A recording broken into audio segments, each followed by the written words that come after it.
I support the right of self-defense without any doubt. I would be involved myself in violent resistance if I were a citizen of Palestine or Iraq or Afghanistan. And if I were a citizen of the United States or Britain and someone from halfway around the world came into my country and started stealing my land and killing my family, guess what? I would defend my country as well. So I absolutely 100% defend the right of self-defense, and I will never shy away from that. I will not join the long list of embarrassments who condemn terrorism while forgetting to acknowledge that the biggest terrorist on the planet is the United States government. In an era where the lines between dissent and patriotism blur, where the narratives of war and peace are as contested as the battlegrounds themselves, there sits a figure which is both divisive and captivating. And that figure is Kenneth O'Keefe. Ken is a man who wears his convictions as a virtual armor, and his journey from a United States Marine to an uncompromising anti-war and pro-Palestinian advocate has been anything but conventional.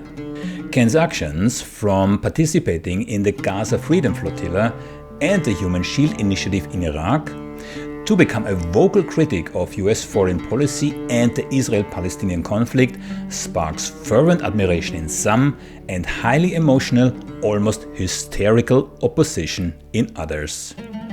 In today's conversation, we get a glimpse into the mind and motivations of a man who challenges the status quo and who questions the narrative propagated and accepted by many as immutable truth. With statements that resonate deeply with some, while stirring a sense of urgent awakening, and views that perplex or even provoke others, Ken's discourse is a mosaic of boldness, controversy, and unwavering belief in the causes he champions. In this interview, we seek to explore the actions that have defined Kenneth O'Keefe's public persona and to understand the human experience underlying his global activism. In a world where the truth often lies in the eyes of the beholder, we invite you to listen, reflect, and perhaps see the world through the lens of one of its most polarizing figures.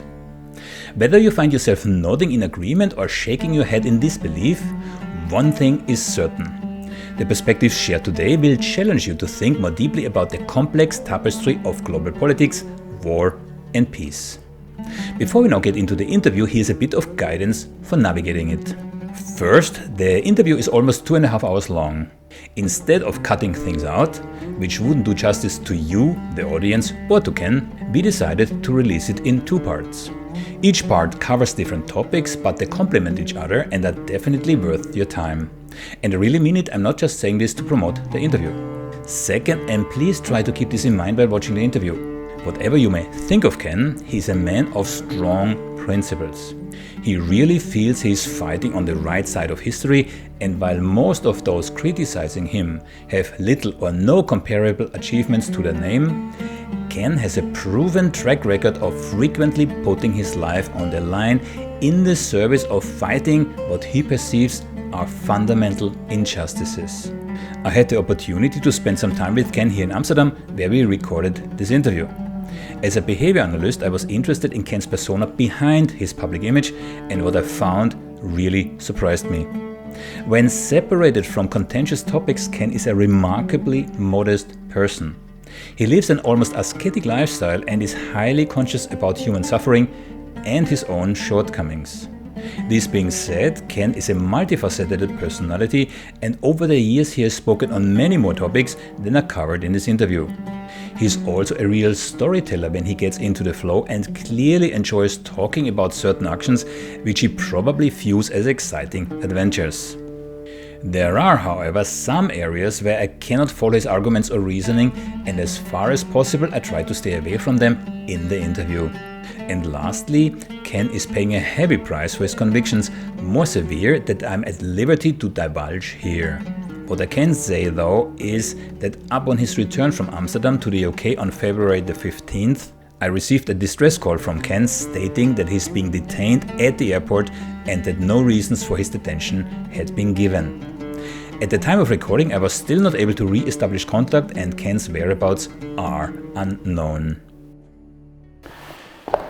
Ken O'Keefe, I'm really happy to have you here. I'm glad we could arrange to get you here despite your airline troubles, yeah, and maybe some interference of Big Brother, but that's a different story. How are you? I'm blessed, you know. I've really, all the challenges and all the travails, I love it. I love life, and I want to make the most of this beautiful thing called life and also protect the soul. So I'm doing good. Thank you, God. And Amsterdam is a nice place to have some good time. It is a fun place indeed, and it brings back a lot of memories having lived here.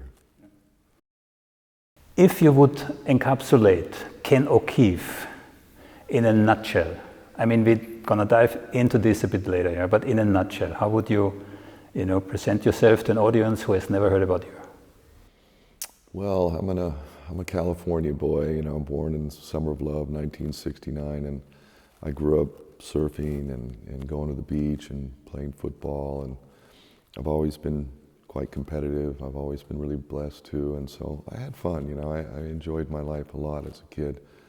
I had jobs and I was just really enjoying life, but I watched a movie, Full Metal Jacket, and like that, I was like, that's what I need, and that really set my course, you know. I was naive, I was young, I was dumb, but I was very committed to anything I do, and the Marines was no different. I learned a lot of life lessons there, and I took my own red pill. You just introduced en passant a very important detail, Marines.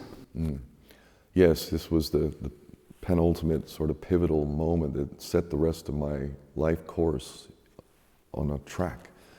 And the irony, I love irony. So while I was in the Marines, you know, I got an unlawful order, and, you know, without getting into too much detail, everything switched. I went from being the best Marine to the most hated Marine because I did the right thing, the honorable thing, what I believed I signed up for, leadership by example and all this. I didn't follow, I didn't sign up to just follow orders. I joined to defend my nation. I believed that we were freedom and democracy. We were the good guys. I was young and dumb, but, you know, that's what I believed. When I did that, and I got done hard by the Marines, judged wrongly. One of the things it did was I realized, you know, listen, however institutions or governments or even the public judge you, this really doesn't matter. What you need to be is honest with yourself as a human being. And if you can be honest with yourself and you really do give your best and your intentions are pure, it doesn't matter what anybody thinks, whatever their judgments are. And throughout life, I've realized through so many beautiful divine experiences that at the end of the day, there's one judge. It's the only judge I care about. Family and whatnot, of course, I care what my family thinks, and I want them to love me and feel loved. But even family, you know, just because they're family doesn't mean necessarily their judgment is correct. What's the one thing that you took away from the Marines? The one formative thing that influenced the rest of your life? The big thing, so you've got indoctrination leading into joining. Little did I know I was a mercenary for the banksters. I didn't know any of that. But what it taught me was, and I was willing to kill or be killed in the Marines. I was a grunt in the infantry, machine gunner. I realized when they did me wrong, okay, I was wrong about the Marine Corps. What else am I wrong about? When I got out of the Marines, Jesus' words rang true, and ye shall know the truth, and the truth shall set you free. I studied voraciously. I read Chomsky, I read Bury My Heart at Wounded Knee, I read the autobiography of Malcolm X, Black Like Me, so many different books, A People's History of the United States by Howard Zinn, and I realized, like, whoa, everything I've been taught basically is a lie. History is a lie. My own birth nation, the world. So I became, in a healthy way, addicted to truth, like the red pill, constantly. I want the truth, no matter how painful. And as I matured over the years and I tested boundaries and was able to achieve some really quite beautiful things, it just, the more I learned, the more I was able to make connections, and the more I really did commit. Actually, the thing from the Marines that I realized a couple years after the Marines, I read a book called The End of Nature by Bill McKibben. And in that book, he makes a powerful argument that nuclear war pales in comparison to genetic engineering, and how when we tinker with DNA and play God, one experiment gone wrong could create a chain reaction, which could be catastrophic. And I was like, oh my God, like, why isn't everybody a bit preoccupied? I mean, we can blow each other up, we can tinker with DNA, we can throw off all life on planet Earth, potentially disrupt the balance, and destroy everything. Like, why is not everybody a bit fixated on this? And that's where I started to learn more about, you know, programming, mind control, and all sorts of stuff that get us to basically choose willful ignorance. Before we dive into all those details, yeah, what do you think, yeah, is the thing that you are most known for? I'd say, from all the, you know, there's a whole spectrum of your persona and of your activities in the last decades. But what do you think is the one thing? If someone types in Ken O'Keefe on Google, what's the first thing that comes up? It's funny, if you'd asked me that 15 years ago, I would have definitely said human shields. I had a plan. It incorporated law, the Fort Geneva Convention, protected persons under law. And I can honestly say that we came close to stopping that war. We made it untenable for them to do what they did if white Western people are at these sites. So, and then I didn't. I failed, and it hurt so bad to come so close to something so great, so beautiful, that would have saved 2 million lives. Never mind all the Americans. So that was almost it. Almost. So what's the real thing?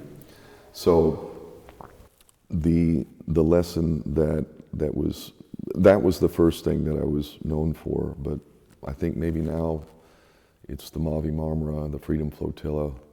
But even that isn't, there's a lot of obfuscation and whatnot. I mean, the true story of what happened, I could easily write a book about that alone. So I think probably more people know that. And the interviews that I've done, from Hard Talk on the Human Shield Action, so that was 2003. And then the Hard Talk interview number 2, that was 2010. And if you ask the Israelis, I guess I'm known for being an operative of Hamas who was going to Gaza to form and train a commando unit for Hamas. I'm honored that the IDF says that of me. Honored. Yeah, you're the second interviewee with a so-called connection to Hamas. I interviewed Stanley Cohen, the so-called Hamas lawyer, right? Yeah. Also a highly misunderstood persona. Yes, indeed. Well, that's the tactic of the enemy: mudslinging, innuendo, slander, libel. The Anti-Defamation League, which has me as a rabid anti-Semite, white supremacist-leaning guy, these guys are in the defamation business, yet they call themselves the Anti-Defamation League. Their whole point is to cut free speech, and any criticism, legitimate or not, of Israel is not allowed. You're automatically an anti-quote Semite if you say anything, even no matter how true it is. Careers are lost over this, but I'm an independent guy. I march to my own tune. If I need to, I can live in the street. That's the beauty of being a grunt. I've lived in holes in the ground. I've done stuff that most people would wither under. So it makes you hard, you know. I'm willing to pay any price. And you are not the only one. I just interviewed Miku Pelet's sister, Nurit Pelet. She recently lost her job for speaking out. Yes, yeah. Indeed. So it's also in academia where, you know, free speech is out of the window. Science. Speak the truth about, you know, this experimental injection. That wasn't allowed. In fact, they're still doing it. You can't say just what we all know. You're not allowed to say it. So where's free speech? Aren't we living in a free and democratic society over here? I mean, that's the theory. From a US Marine to, how shall I describe you, a critic, a vocal critic, not only of Israel, but also of the US, right? So where was the key eureka moment, right? What turned you around? Or was it a gradual process? Can also be, huh? Well, that period in my 20s where I studied voraciously, I was building and building and building. It was after the Marines, right? Yes, coming out of the Marines. So this developed, but it really reached a peak because I was in the first Gulf War as a Marine. So from 89 to 92, I was in the Marines. I was in Operation Desert Storm. I earned a combat action ribbon, which is like what every Marine wants, yeah. It says you've seen combat, you know. And I did it in an infantry capacity with a machine gun. So that war, at the time, I felt it was justifiable that Iraq shouldn't have the right to go into Kuwait. It ignores a lot of historic facts, like Pico, all sorts of historic things. Nonetheless, I agreed with that principle. Plus, I came from Hawaii. America stole the kingdom of Hawaii, which is an independent nation. The annexation was illegal, so I already had a well-rounded understanding of law. But by the time the second invasion and this whole weapons of mass destruction lie came around, I listened to a guy named Scott Ritter. He's a Marine. He was a weapons inspector, and he said it at the time, and I cited him in interviews. He still says it. He still says it. And he was right, and so was I. But I was using him as a source as well as other sources to say, even if they do have weapons of mass destruction, where'd they get them? From us, from America, from Britain, from Russia too, the Soviet Union at the time. So the war-making industry, the military-industrial complex, as Eisenhower so famously warned us about in his last words as president, and he would know, wouldn't he? This is a scourge of humanity. People are making big money in one capacity or another for these defense contractors. True. But I'm still wondering, where's your, eureka moment? How did that happen? So the second Gulf War, it was really personal for me because I was in the first one. Now, as much as I've said about Israel, I didn't start there. I started with my own birth nation because I believe that if, as a son, an American-born son, my first obligation, if my nation needs a defender, then I should be willing as an able-bodied man to defend it. But if my nation is also committing crimes, it is my duty to speak about these crimes so as to remedy the matter. I feel this is critical. This is true American patriotism, which sadly is, I don't know, waving that damn flag, but what about your Constitution? I took an oath. I swore that I would protect and defend the Constitution of the United States and to fight all enemies, foreign and domestic.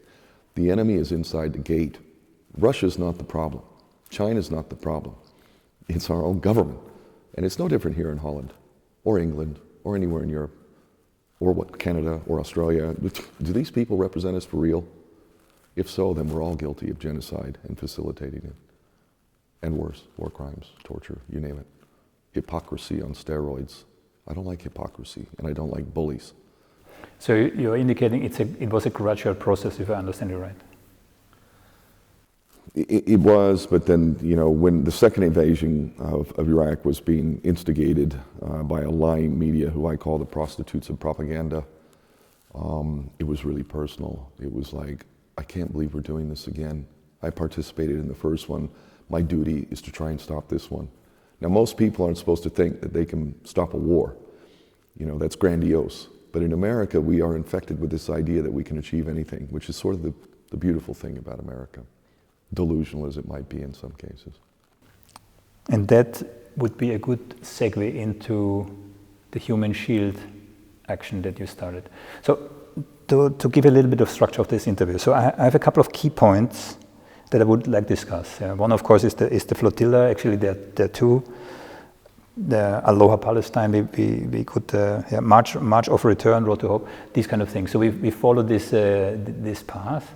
So it's maybe a good thing to start with the human shield action, which I believe is one of the first major activities.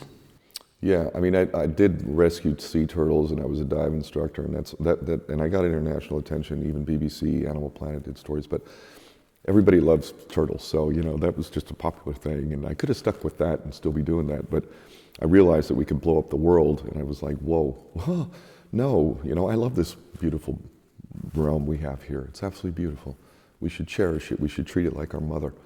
But then the human shield action came, and it was so personal. So the plan was based on law.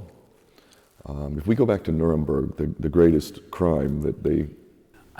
Before we do this, I would be interested in the why, right? It's not an activity that you sit on a lazy Sunday afternoon and, you decide. So, how is the thought process? How is that? Because that was quite an activity. You told me prior to this interview, 3 double-deckers. So it's a good question. But also psychologically, you and everybody could have been killed. It's not just, a minor, weekend trip. You're making my point.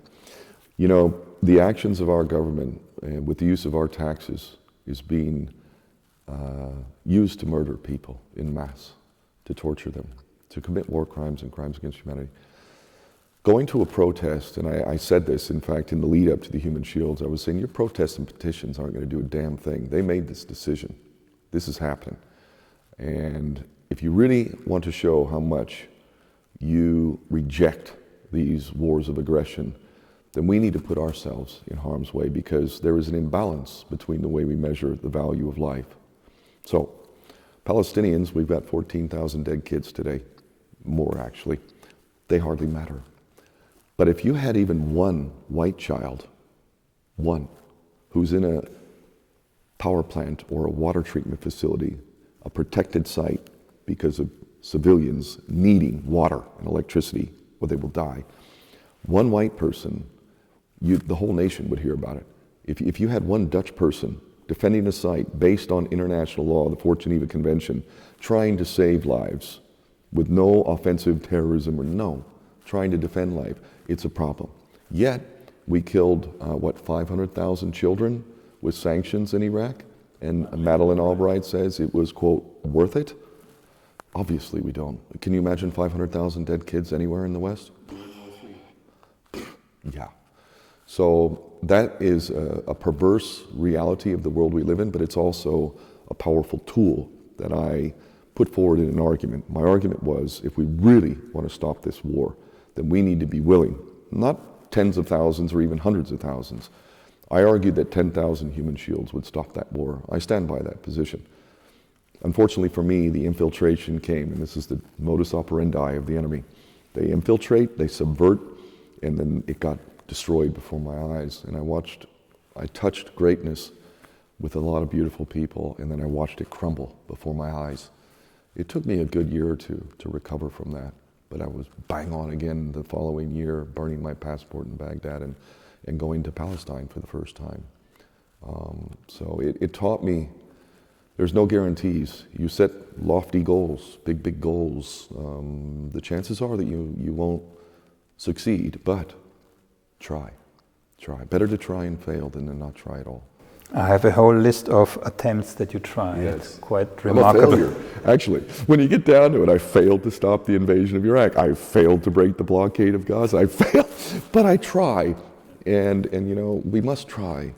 We must. Because you just brought it up, yeah, the blockade of Gaza. Yes. Maybe we start there. And I know from our previous discussion, it's actually not the starting point. There was a less publicized first attempt. So maybe you elaborate. Free Gaza. That was in 2006, the first one. 2008. 2008. 2008. Yes. So So prior to the actual event that has been publicized worldwide, there was a smaller version. Let's say, you ramped up the effort, yeah? So the smaller version, a couple of boats, yeah?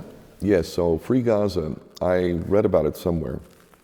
I heard about this idea, and keep it in mind, I'd already done Human Shields, so I understand the power of people in direct action. Nonviolent direct action can be extremely powerful. So I saw the plan, and I wrote to the organizers and said, brilliant plan, love it, support it in any way I can.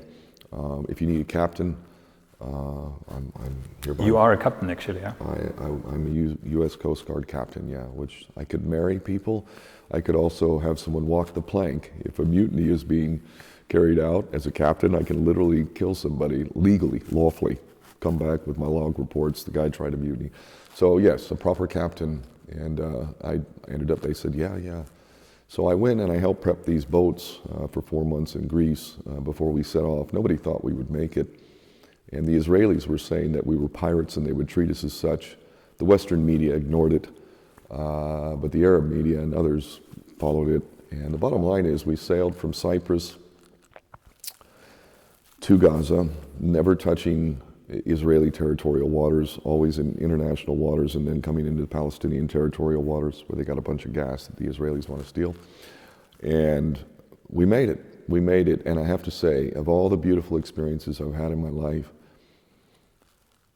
seeing thousands and thousands of Palestinians all coming out in their fishing boats, kids jumping in the water, cheering.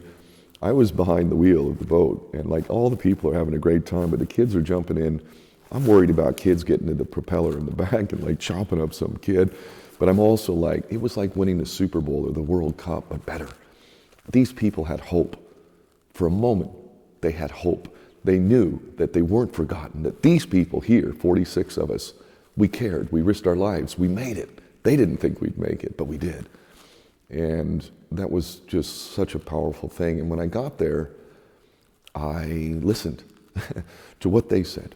And they said to me, we don't want aid. We need freedom of movement. We need to be able to move in and out, and we need trade. We need to develop our economy so that we can be independent. So that was where Aloha Palestine was born, which married my Hawaiian work with Palestine and trade, not aid. You encapsulated this little story, if I may call it like this, with precision. And it's, if I think about this, yeah, the actual achievement here, you defied the Israelis, yeah, you actually landed on a beach there with a couple of boats. You brought, what was it that you brought? Humanitarian aid? Literally, those two boats, and I've been asked versions of this question before. Being human beings, showing that you care, risking your life is a strong form of aid. It says, you are not forgotten. We do care about you, and we're sorry, so sorry about what our governments are doing. That is critically important. How do you think the Palestinians feel in Gaza today? Abandoned. I cannot imagine. Yeah, the whole world. But the whole world, thank God, is finally starting to see, really. Yeah. The whole world is forced to see the graphic images that come out of there, which go directly into the subconscious, and it shows also the mental acrobatics our Western politicians have to go through in order to justify what clearly, and that's not my opinion, I have a whole string of academics who confirm in their own words this is a genocide. One of which is Professor Omar Bartov. He's a genocide expert. He's probably the worldwide leading genocide expert, and he says this is genocide based on international law. Yes. Yeah. I've been using that word genocide for a long time because the work I did in Hawaii, they're being genocided from day one. From first contact, they had roughly 800,000, 1 million Kanaka Maoli Hawaiians who had already created a sovereign nation. Within the first 100 years of contact, 94% of the population had been wiped out from disease, known diseases that they had no immunity to. So the Hawaiians were nearly genocided. Even that policy remains this day, and I can prove it. So that word genocide is something that I already had in my consciousness before I learned about Palestine and all that. The definition of genocide, which I've memorized, obviously there's some more details, but this is a valid, legal, lawful definition. To destroy in whole or part a national, ethnic, or religious group. To destroy in whole or part a national, ethnic, or religious group. The Palestinians are a national identity. They are Palestinians. And the reality and historic factual knowledge of that is not debatable. So what are who's the only claimant to Israel today? Well, the Israelis claim that, but the only other ones that would have a valid claim would be who? The Palestinians. If there are no Palestinians, now they get it, don't they? So you got to kill them. So to destroy in whole or part, even the forced relocations, they know they'll never get back. This is their last stand, Gaza. It's their last stand. Many of them, and I know such people, I have family in Gaza, man, it's horrendous. They're starving, A lot of them ain't gonna leave. They'll die, because they love their land. They love their land, and they want to have something for their children. They're in pure survival mode now. They're going to be starving. There's going to be tens and tens of thousands dead. We're going to discuss this in more detail. Yeah. Now coming back so we discussed briefly the first flotilla, so to speak. Yeah.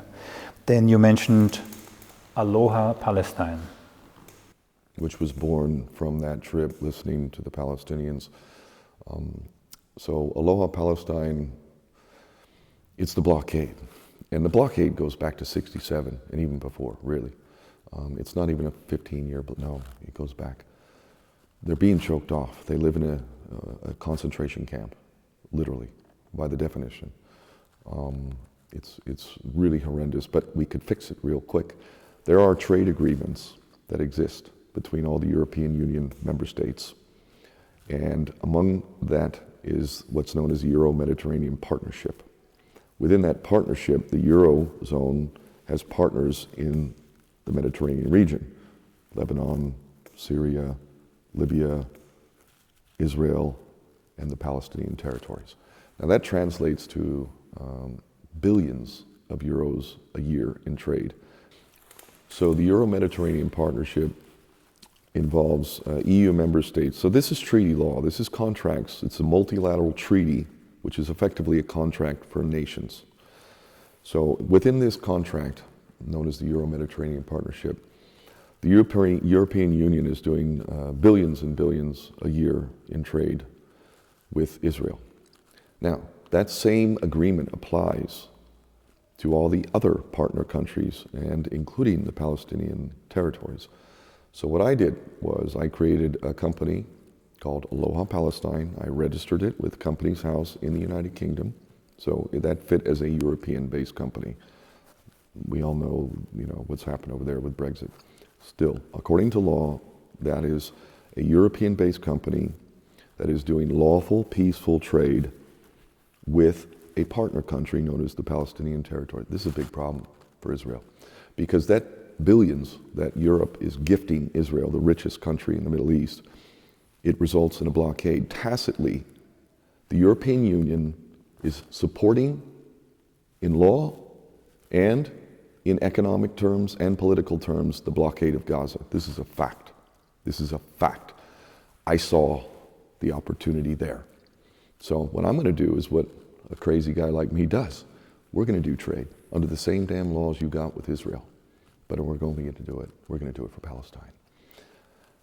The amount of things and challenges I've been through, the amount of things that I've endured as a result of this, because the Israelis know my plan better than my allies. They do, and they know this is a nightmare. Humanitarian aid missions fall under humanitarian law, which is pretty piss poor if you ask me. Trade law is different. The world runs around business. Trade is integral. I use the same damn laws. I studied trade law. Is that my passion? No. But it's what the Palestinians said they needed, so I made myself an expert. Aloha Palestine is still, I failed there too, but I never give up. I'm not. It's there. And I want to break that blockade to pieces. Speaking of which, in the same year, in 2010, Aloha Palestine came now the second flotilla, the real one. Yeah. Yeah. So here I would really like to flesh out a couple of things which, before I started to do research for this interview, were even unknown to me, right? I mean, first of all, I don't claim to know everything anyway, yeah?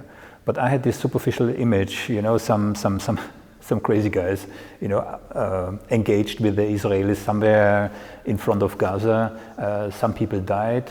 I saw the official Israeli night vision edited movie clips where it appears that people with long sticks, whatever that was, hit on Israelis who already were on board. Yeah. So I had this classic thing. I had also one misconception.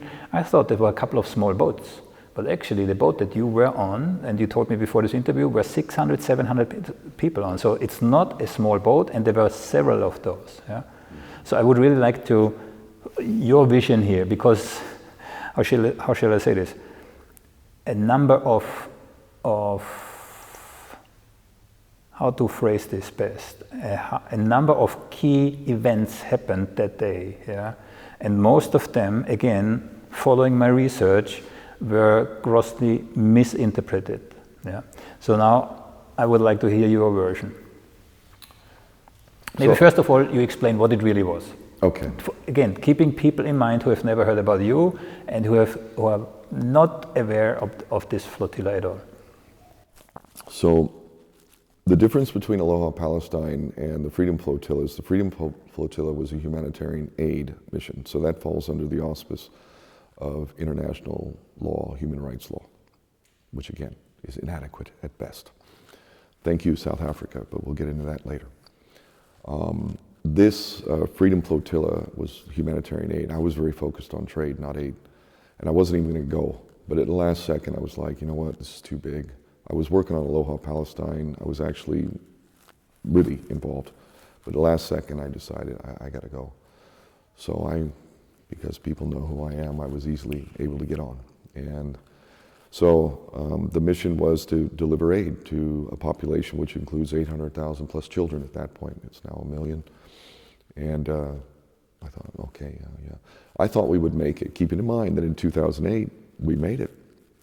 And I said in an interview with BBC, you know, I did not think the Israelis would be so stupid as to attack a civilian passenger ship on a humanitarian aid mission in international waters trying to help a population of people, including 800,000 children. But they're just that arrogant, boy. And the specifics of what they did was, we were in the international waters. The ship had been inspected completely. There were no weapons on that ship. In Turkey? In Turkey, yeah. yes. And who inspected it? I mean, there was the Turkish authorities. Turkish authorities who have friendly relations, regardless of the public pretenses. They have very friendly relations with Israel. So the Turkish government said it, and the Israelis were even invited to be able to validate and verify, so that they couldn't use the excuse that we're bringing terrorists and bringing in arms and all this. So it was verified, there were no arms whatsoever? 100%. Yeah. Even before I got on the ship, they said we couldn't bring knives, no knives, because knives could be used in a lethal capacity. So I know they inspected us, man. Everything that came on that ship was known. So I ended up going. I met the people in Istanbul, and we sailed from down south in Turkey to Cyprus. Everything was going well. And we had our date to go from Cyprus to Gaza, which should take about 11, 12 hours, depending on your speed. And so we did that, and the Israelis timed their attack to the morning prayers. Were there any warnings from the Israelis prior to the attacks? Were there any? Well, they said publicly that, you know, we were terrorists, and, you know, that you know, we wouldn't be allowed to make it, and da-da-da-da-da, all their basic lies. And so, again, this ship was mostly Muslims. It's a Muslim organization, IHH, or IHH, and Bulent Yildirim, who's the leader of IHH. They had initiated this. So I'm like one of the only non-Muslims on the boat. And I had cameras and whatnot, and but they asked me when I joined, they asked, look, do you want to document, or would you prefer to defend the ship? And I said to him, well, look, you've got plenty of media here. They got even better equipment than me, and, you know, I am a Marine. I think I'm more useful defending. So yeah. So they said, okay. If you said defending, yeah, was there an expectation to be attacked, or to repel any attempted boarding by the Israelis, so that we make it? Very specifically, we were told before we set off, because everybody knew, of course, there was a real good chance the Israelis were not going to allow this. We were told if we came into contact with the Israelis, if they boarded, we weren't to kill anybody, but we maybe the leadership slightly underestimated how bloody it would get. Because at a certain point, if people are shooting you dead, executing you at point blank range, and I've looked at the ballistics and autopsy reports, I've done the research, and I've done not so fast, not so fast. But anyway, so the attack came. My job was at the aft portion of the ship to help repel any boarding from the side. Which portion? For someone who is not a sailor. The back. The back of the boat. Okay. We had an area of responsibility, and I was in a 6-person team, and I was put second in command of that team. So we're heading towards Gaza, 4 o'clock in the morning. That's morning prayers for the Muslims. But we had Jews and Christians on that ship, so they prayed too. I prayed with them, actually, but not at that time. And so they timed it to that. We did see the Israelis. We saw them on our radar, and they had practically the whole Israeli naval fleet out there, literally. So we could see them. They were around us. And but when it came to that time with the morning prayers, that's when they came with the zodiacs. They closed distance. We could see the ships now clearly around us, and they came with the zodiacs. And they did what, I'm a Marine, so I know these things. I've done all these things. They were trying to throw grappling hooks. They were able to throw the grappling hooks to get over the top of the ladder, climb up, but we were easily able to repel that. That was part of my job. You know, like when they hooked, unhook it, or, you know, really, we were able to repel it. They were not getting on that way. But then they came with the helicopters. Again, I'm a Marine. What they did was what's called fast roping. So you have a thick rope, you hang it out from the helicopter that's hovering over wherever you want to go down. And with that rope going down to the deck, you grab it with your hands like this, you have gloves with padding, and you use your feet to get the feet around the bottom. The advantage to this is that when you do this and you drop the 30 feet or 40 feet, whatever it is, whatever the distance is, when you get to the bottom, you're off. No disconnect, quick, bam. So you've got your weapon on your shoulder, you've got a sidearm as well. You hold on to that, but as soon as you get down, bam, you're ready. Makes you very dangerous, and I've done this in the Marines. So I saw the first helicopter come, and it was brilliant what the guys up there on the top deck did. They took the line, the rope, and they pulled it to the side and attached it to the ship at an angle. You can't come down a rope like that. You can't. So they did this, and they pulled it off to the side. And the Israelis were like, oh, damn it. So they let that rope go, and they put another one down. This one they managed, and I saw the commandos coming down. Now, keep in mind, I'm at the aft back of the ship. They weren't coming on anywhere there. So it was at that point that I said to the team leader, I said, listen, do you mind if I go up there? Because they need help. If you say up, there were this to the top was deck. Multiple floors, right? So yeah, I was like 2 decks below on the main deck where the rails to the ship are. So where they were coming was the top deck where they had enough space to be able to drop the rope. So the defenders who were put up on the top were the guys who were engaging now up there. So I asked my team leader, and he said, yeah, go ahead. Again, as somebody who knows rank structure, like, it's not my job to just go do whatever I want. I have to ask him first, but he was like, yes. When I went up there, it's divine as far as I'm concerned. I should have been dead many times over, but as it turned out, I got up one deck, and then I got up to the next deck where I needed to go into a hatch, the internal part where the last stairwell is up to the top. And I got to that deck, and I was going into the hatch, and lo and behold, one of the Israeli commandos had been pushed over that rail and literally fell down right in front of me. And I saw him, and immediately I went for him, and I grabbed his 9mm pistol, his 9mm pistol. I took that pistol off of him, and the other brothers inside the ship then grabbed him and pulled him in. I then took that weapon and...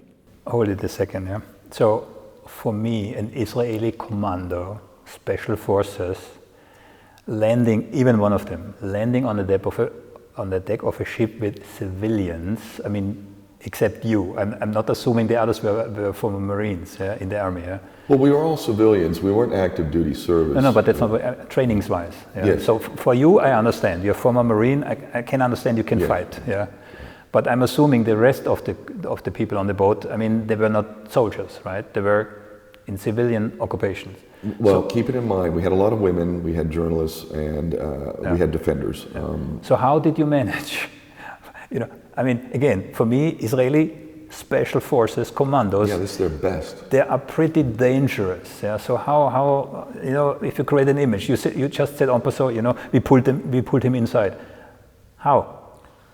Literally, he fell, and it was just like divine timing, you know, like if I was a few seconds later, he would have fallen, he would have got his pistol, and by the time I got to him, I would have been done. But it worked out to where he fell, and I saw immediately his 9mm. He didn't have the submachine gun. I think they must have gotten it off him up there, but he had his 9mm. And I just seized on it. Like, I got to that weapon, I pulled it off him. Now he's defenseless. I wouldn't call a special ops commando defenseless without weapon. You know, Krav Maga, they all breathe it. Yeah, well, the first one you could see, he'd taken a lick or two And you can see it. I can see fear in someone's eyes. A warrior, no matter how, like someone who's aligned with God, there's no fear, man. You just do what you got to do. It was too much for him, and I was easily able to get that weapon off of him. And the other brothers did come at that point, and so there's like 2 or 3 guys pulling him in. So in that sense, he was relatively defenseless.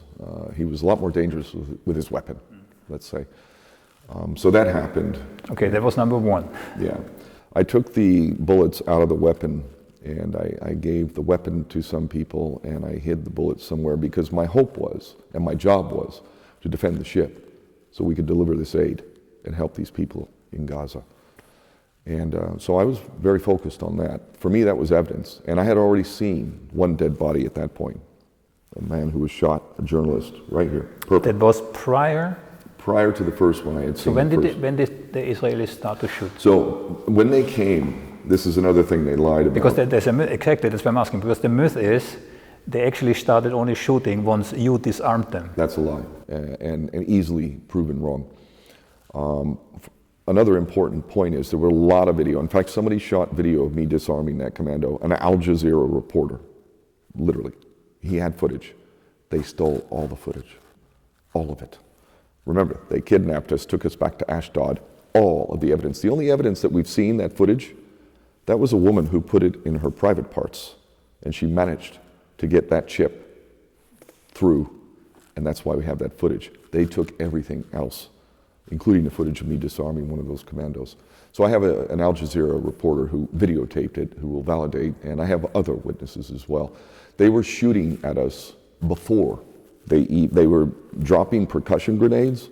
For those that don't know what that is, a fragmentation grenade is the one that blows up and it sends shrapnel and it can blow you apart, take off your legs, do all sorts of stuff.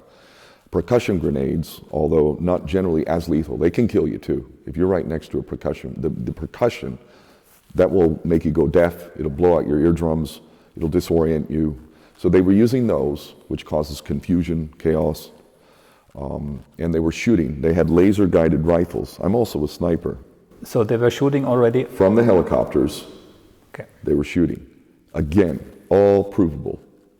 Even without the evidence they stole, provable. And you say provable because of the bullet holes which were verified on the deck of the boat and the trajectory of the bullets. yes, plus we have, you can't discount all the witnesses who verify the fact that before they even stepped foot on that, we had dead people. How did they die? How? If you were using paintballs, they said, right? They did use paintballs, and they used live rounds. So that's how you can lie, right? We used paintballs. You're just omitting the fact that you had live rounds or denying it. That's a lie. You did, and you killed people, including an American. I think there's no question. I think there's no question. So 9 people died that day, and the 10th later in the hospital. Yeah. Yes, he was in a coma from the. Okay, but bullet wounds are bullet wounds. I mean, there's no debating. No, so they were shooting at us and killing with sniper rifles from their comfortable position on a helicopter. So again, that was prior to you disarming special commandos. Yes, and actually, a little detail of the story, after I took that 9mm pistol, I was actually trying to figure out what to do with the weapon. It was evidence. I believe in law. This is evidence. We would have ballistics capacity to see if this gun fired any bullet that went into the body of one of the dead people. If you believe in law, that's important. You don't throw that away. You need that evidence. I still hope that we could make it. While I was carrying this weapon in a safe position like this, the Israelis were firing from the helicopters, and I saw the lasers near me. Literally, like the laser was like there. You know what that laser means? If that's on you, well, that's a problem. You're 1 second away from being a dead man real quick.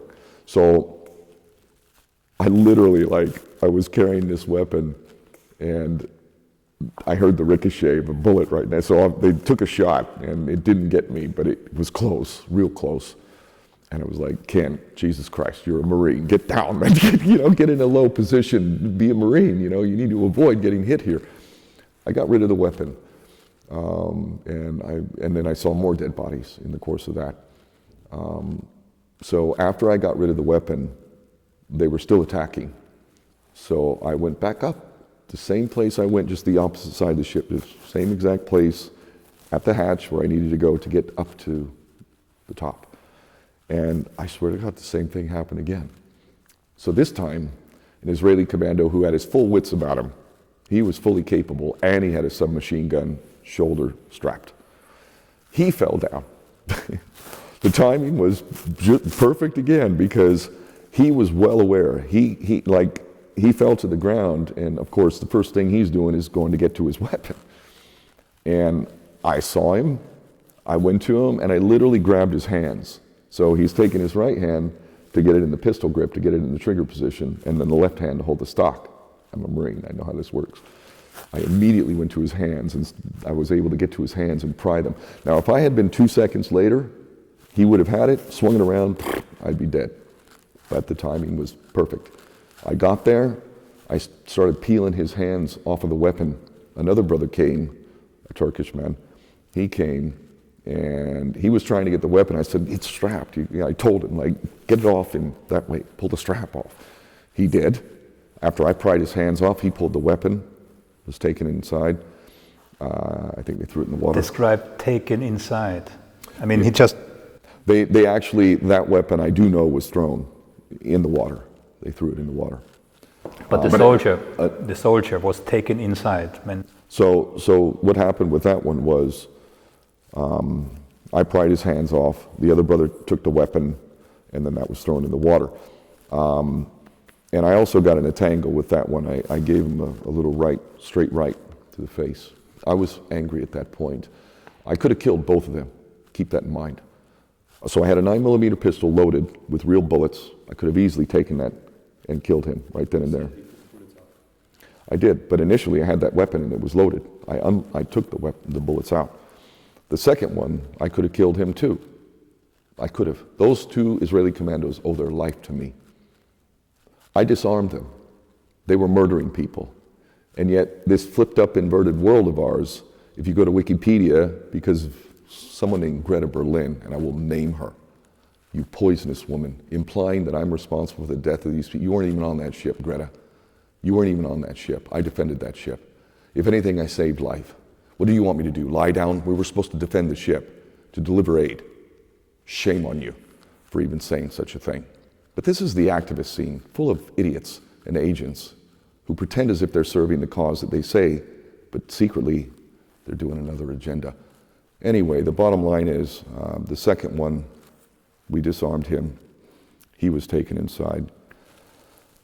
And shortly after that happened, the captain came down over the PA. He said, stop resisting, they've taken over the bridge. So the Israelis had gotten to the bridge. But there were 3 Israeli soldiers captured, right, on this boat? 3 of them, yes. Yeah. So, yeah, I did too. Okay. The captain said, stop resisting.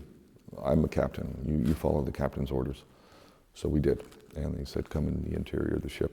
And how many of those, let's say 650 or so people on board were actually involved in? So I think the exact number is somewhere between probably around 150, roughly.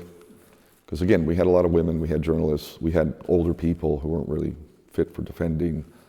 So it was the younger, more able-bodied, even though I was like 50. While the fighting was going on, where were the rest of the people? There were 400 people, they must have been scared. Where were they? Just to be correct, I was in my 40s. Yeah, well, you know what I saw on the Mavi Marmara, a unity of purpose, Muslim, Christian, Jews even, on that ship. We all had the same desire to help the people of Palestine in Gaza. We really did. And it was beautiful. It was an honor and a blessing to be with people who really did and were willing to put their lives on the line. This was the basis of my Human Shield action. Protests and petitions are not enough.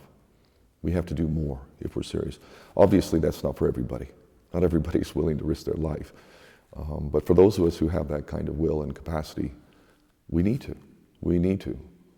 This is not a safety safe. You know, isn't it all about safety for your safety? You know what? Sometimes we have to take big risks. And if I've been blessed, it's been the blessing of a fearlessness based on a love of humanity and this planet and a willingness to die if necessary, because there's no way around it. But that's the leaders of movements who do this sort of stuff. But we are meant to inspire others, to raise people, and create new leaders. You know, that's what I would love to do, and I know I have. You know, people have been inspired by my actions, my will, and out of that you get people inspired who emulate you in some form or fashion, and they can become the great leaders of the future. Okay, so the captain ordered everybody to resist, stop resisting, yeah? And then?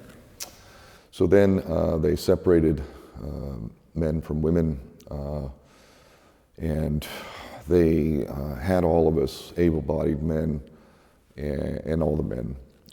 Did you immediately release those 3 Israeli soldiers, or how was that? So that was a decision made by the head of the action and the captain. And they released the 3.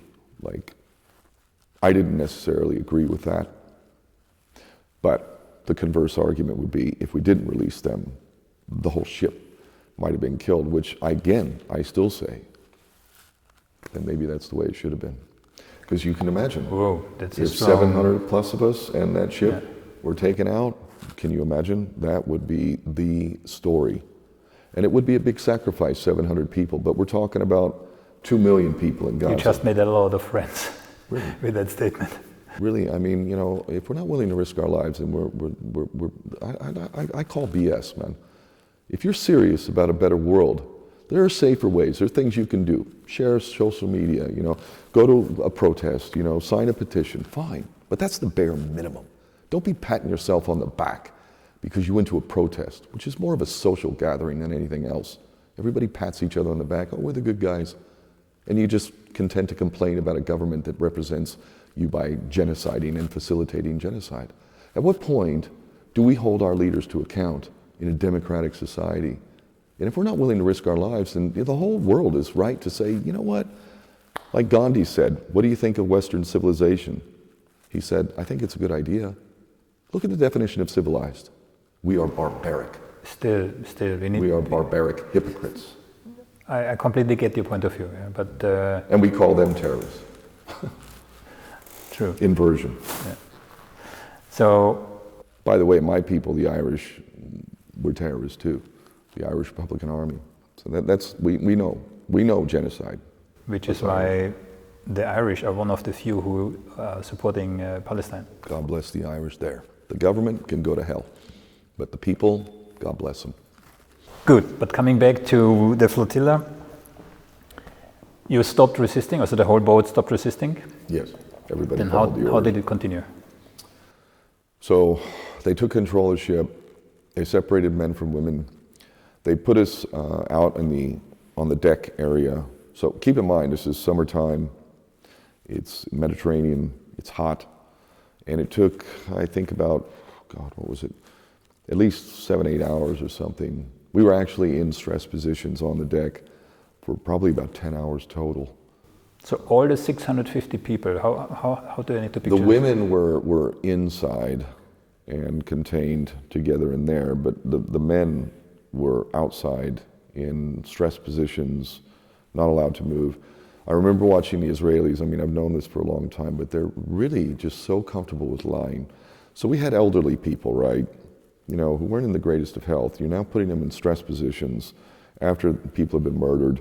We're out in the open sun in the Mediterranean, and people needed to use the toilet, and they would say, please, you know, and they would say, yes, 5 minutes, 5 minutes. And you'd believe they were lying. They just lie so easy. Like really, it's just like built into the fabric of these people.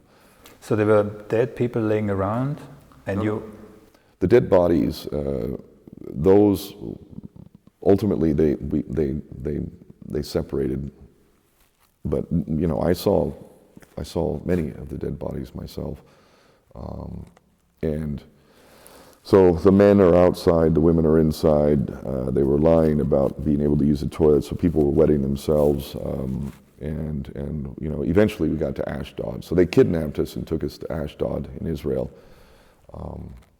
And to be clear, this whole incident happened in international waters. There's no dispute about this, right?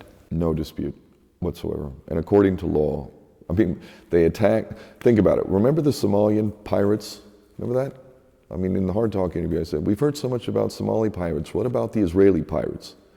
If we understand law, that's piracy. That's international piracy, what they did. Absolutely. They have no right to do that. But Israel operates with impunity. Only now do we see genocide charges, finally. They should have been lodged 75 years ago. The creation of Israel was built on a genocidal policy that was unfair and allocated a recent population of immigrants with a Bolshevik background to then genocide the Palestinians. And it's taken us 75 plus years to get to a genocide charge. Law is not functioning. Impunity in the nuclear age is suicide. And this is why people need to realize nobody likes to talk politics. Very few invest in real knowledge of law. Many Americans don't know their own constitution. Many Brits don't know their Bill of Rights. Most Europeans just think that mandates are laws. Why are we so infantile in our understanding of law, history? I think it's even getting worse. I mean, you can look up on YouTube. You have plenty of those interviews, or you know, when they ask college students on the streets, yeah, against whom did America fight the War of Independence, and they're saying, Mexico. You know, I mean, and one could even go a step further. I mean, since we no longer need educated and healthy people in the fabrics and on the battlefield, the money dries up for education, for healthcare. So you might speculate, and again, it's speculation, that there might be some inadvertent purpose in that, right? Uninformed people are easier to guide. Oh, knowledge is power. Knowledge is power. So we have a fake history, we have a fake media, we have fake academics too, teaching fake everything. Yeah, and if they don't, that's not to say there aren't good and if they don't, they professors. get fired. Yes. Yes. If you even touch Israel, no matter how valid, correct, verifiable your facts are, your career will be destroyed. How many people? We have a long list. The reason why they have not been able to completely destroy me, although I've lost everything I own 3 times in the last 10 years alone, is because I'm independent and I can live on the street if I have to. I'm a tough guy. I'm willing to pay any price. You ain't gonna cow me. You ain't gonna intimidate me. You ain't gonna buy me. You're not gonna honey trap me. You're not gonna do any of these things because I have a mission. That mission takes precedence over everything else in my life. And those who love me, like, you know, they see this public guy they love, like in terms of relationships and whatnot, I'm a freaking nightmare. I bring danger to the family. I bring attention that you don't want. I bring all sorts of headaches, and I'm focused. Always I'm aware. You know, it doesn't mean I don't have a good time. I had a good time last night, up till 4 o'clock here in Amsterdam.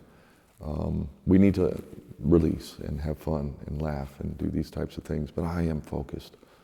I will die in pursuit of a better world. I want to feel good about handing this world to our kids. Right now, anybody who thinks that, I don't care how much money you got. I don't care what gated community you live in. I don't care what trust fund you set up for your kids. We on this planet are tempting total self-destruction. We are in World War III right now. We're only 1 or 2 moments away from full scale. At that point, people are going to realize, oh wow, why do we wait till crisis? Why? When the writing is on the wall, read it, deal with it. We will discuss this in a moment, yeah, because I think you're making some very valid points in regards to what's going on right now and how it's not reaching the public, yeah. But coming back to the flotilla, yeah. So I'm keeping on this track because I have a very vivid picture of in my mind, which I saw in a documentary, I believe, about you, where your head looks like you have been hit a couple of times with a machete, yeah, totally bloody. Yeah, so there were some costs on your end too. So it's not so that you came out of this unscathed, right? Yeah, there is more to the story. There's definitely more to the story. I mean, if you want to hear the rest of it in a fairly abbreviated way, after they kidnapped us, now little. So these were not battle wounds. This was not, the Israeli soldiers on the boat defending themselves. No, I wasn't bloodied those yet. Two, yeah. So I wasn't bloodied yet. There was a different cause for your. No. It was the same event. I know, But not. It was not defensive wounds from those disarmaments that you executed. No. Okay. No, didn't incur any damage there. It was an incarceration that I experienced some damage. So, shall I tell that story? Okay, so they kidnap us and take us to Ashdod. They had built a prison, literally, because they knew we were coming, right? They built a prison. It was brand new. It was for us, literally. So we moved into this brand new prison, right? Very quickly, the Israelis realized, like we have today, the PR for this, it's not looking good. It's a bad look. You know, we got a humanitarian aid mission. Now we got 10 dead people. My family thought I was dead for sure because when they gave reports about who had been taken back to port, there was no report of an Irishman. I had my Irish passport, but I also had a Palestinian passport that had been given to me by Ismail Haniyeh, the prime minister, the democratically elected prime minister personally, gave me this. And Prime Minister of Palestine. Remember, they had elections back in 2007. Hamas won democratically, indisputably. Even Carter, Jimmy Carter, former president, said that was valid. That's like a valid vote. That's what they voted for. They haven't had elections since. That's a whole other subject, and that's basically because of the Israelis. But this is why Netanyahu today claims everybody, there are no innocent. I mean, it was also Herzog, yeah? There are no innocent Gazans. They're all Hamas. They voted them, yeah? That was 2006, but since then, there were no more elections. You know, if we apply that logic to us, then we're all guilty of war crimes, because isn't that our democratically elected representatives doing this stuff? So we're guilty. So I don't disagree with him there, except what is Hamas? I mean, I've lived in Gaza. They're bureaucrats, most of them. They do social services, garbage pickup, you know, water when they can supply it, when they're not being bombed. It's only a small portion of the Hamas that are actual fighters. And, you know, I've met these guys, from the leader all the way down to the guy. Yeah, it was said you were on this flotilla to train Hamas commandos, right? Yeah, I was going to Gaza to form and train a commando unit for Hamas, according to the Israeli offensive forces. Defense forces. So, yeah, I mean, I didn't do that, but I get a chuckle out of it. That wasn't my job. And I think we all can see quite clearly that Hamas is pretty good at their commando. But if you finish your story. So, your bloody story. I had a Palestinian passport. I hid my Irish passport. They stole everything on the ship, all the footage, everything. I had cameras, I had MacBook Pro, blah, blah, blah. I hid that, and I had my Palestinian passport. When we were deboarding the ship, right, we pulled into port, you've got the ramp, and I'm walking. Handcuffed, free? No, we weren't cuffed. We weren't cuffed at that point. I was walking off the ship, and there was an Israeli soldier, IDF guy. He looked at me with this smarmy little, cocky little look on his face. He said, "We know who you are." And I literally, with a smile, was like, "I know who you are." Like that. He got pissed. So I walk off the ship, and they had a desk with all the IDF guys processing us to identify who's who. So we were meant to hand over our identification so they could verify. Of course, they put us all on a list, right? And it was priceless, this moment. I'll write about it someday, but basically I got there, and I've got my Palestinian passport, right? And I get there, and there's one Israeli guy who's sort of like doing some paperwork, and then another guy, he's the one taking the form, or the identification, and his passport. So I come up and I hand my Palestinian passport. And the other guy and him are like, wait. And I said, yes, actually you guys kidnapped me, so when you deport me to Gaza. There's my passport. So they process us in Ashdod, and then they deliver us to this brand new prison. At that point, they were in damage control mode. And my family thought I was dead because I handed over the Palestinian passport. So the news was already leaking out, right? No, there was news from the beginning, but they blacked it out. They cut off, that's one of the things they did, jammed all of our signals, they stole all the footage. If all that footage was retained, oh my God. I know the truth, I was there, but my family thought I was dead because I handed over the Palestinian passport, so there was no record of an Irish. So they really thought I was dead. And so they took us to Ashdod, to this prison. We're all in there. They're in damage control because it's not looking good. It's not looking good. Information is slowly coming out. People are trying to figure out. That was the top story for a day or two. And so they realized, like, dude, we got to get these people out of here quick. So they said, get them out, deport them all. Now, at that time, it was me in that prison, and I'm just a crazy, crazy guy. But I'm also a very tactical guy. I'm not stupid, but I am crazy by most people's definition. I was like, no, I'm not leaving. I want my Israeli justice. Now, the Turks are different. They will get a different treatment than me. But I knew, as long as I'm here in your custody, that's going to bring attention to the issue of Palestine. And it's also going to reveal some of that work I did but previous to this. And none of this is good for you, Israel. None of it. So anyway, we're in the prison, and everybody's gone. And they came to us and said, okay, you know, 2 guys in one prison, we're going to move you to a new location. They lied, as they do. And they ended up taking us to Tel Aviv, Ben Gurion Airport, where we saw everybody there. And they're like, oh, he's back. I was like, yeah, they lied, man. They said, and so we regrouped at the airport. But how did you end up so bloody? This is coming now, yeah.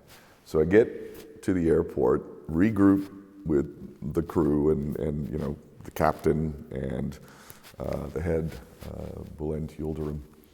And we're there, and there's a guy named Paul Arudi. He was on another boat, one of the little ones, and he was roughed up. You could see he had a bit of a black eye, and they were manhandling him in Ben Gurion Airport in the secure area where they had us, right? And we could see him. And he was like saying, stop, stop, and like, yeah, he was obviously injured. And all of us rose up, and we're like, stop, you know, stop, let him go. And the police, the Israeli police came, and were like saying, sit down, and we're like, no, leave him. And they came up to us, and I was kind of right there in the center, right next to the captain and the head of IHH, or IHH. And it got to a point where they were like, not only was I refusing, I was using expletives and basically tell them to shove it where the sun don't shine and stop. And one of the Israelis, policemen, took out a baton and he whacked me on the head. So that's, for anybody who's not had a cut to the head, when you get cut, and it didn't do anything, it just pissed me off even more. And I literally said, is that it? You know, really, coward, coward. So I've got blood streaming down my face. I'm not backing down. I'm still coming forward. And that's when they grabbed me. They were kicking me and punching me. A guy got me in a chokehold. I'm also a mixed martial artist, so you get in a chokehold, that's not, once that's locked in, you've got very few ways to get out of that. So I couldn't breathe. I'm being kicked and punched. They throw me to the ground. They get on top of me. I'm still resisting, but I hadn't breathed for several seconds. Plus the adrenaline's flowing, the oxygen's running out, and I could feel like I'm gonna black out, man. And I remember thinking to myself, I don't know if this guy's gonna let go. I really didn't know, am I gonna make it or not? And at the last second, I went limp. I went limp, because it's like, just before I was gonna black out. And to this Israeli policeman's credit, although he would have had orders, like this would have been a problem if they choked me out in front of a bunch of witnesses and killed me. He let go, so thank you, Mr. Israeli policeman. But I was beaten at that point. Now I'd been kicked, punched, hit in the ribs, like really, you know, the wounds that you didn't see, but you saw that one. And so I'm bleeding like a stuck pig, and they knew like, oh, this is a problem, plus we got all these witnesses. Again, everything I just explained to you, that's all been witnessed by multiple people. We're talking dozens, including the captain and whatnot. So they took me aside, and they were like, trying to like, I think the guys on the ground were getting some crap from their higher-ups, like, what the hell are you doing? This is already a PR disaster. We really don't need this. And so I had this blood on my face, and basically they put everybody on the plane, but they weren't able to send me, like, because I had this blood on my face, and this is a problem. So everybody left. The last they see of me is bloody in the custody of the Israelis. Now I'm the only one there. I'm literally the only one there. The only other ones that were there were injured, were in hospitals, and they hadn't been able to relocate them or repatriate them back to Turkey. So I'm the only guy there. I'm bloodied, and everybody's gone, right? And at that point, they put me in a cell, and they didn't want to send me right then anyway. They really didn't, because it was all fresh in everybody's mind. Again, they wanted to try and contain it. And so everybody leaves. I'm in a jail, and that's where another thing happens, where I actually got beaten again. They were trying to play games with me in the jail and being real cocky and doing this, that, and the other. But I just, you can't intimidate me, and I'm not crazy. I don't mean it in a literal sense, but like I do things that would be considered crazy, and I let them know, like, you know. But at the end, they just kick you out. So one of these guys instigated some crap with me, and I told him what's not, and they literally hog-tied me. So for those that don't know, when you get handcuffed and those cuffs are put together, then you can't move, really. But you do that behind the back, and then you do ankle cuffs, and then you take those ankle cuffs and you connect the cuffs back here behind your back, so you are completely helpless, totally helpless. So I'm hog-tied in the cell, and one of these guys beat me a bit more. And he literally pulled out his penis. I'm not making this up. He pulled out his penis and put it in front of me. And I literally said to him, "You put that near my mouth, you ain't getting it back. Like, I don't care what you do, like, but you definitely don't want to put that in my mouth or anywhere near it." So he stopped doing that. And the commandant of the Ben Gurion facility, he got wind of it. I'm not making this up. So this is becoming more and more of a problem now.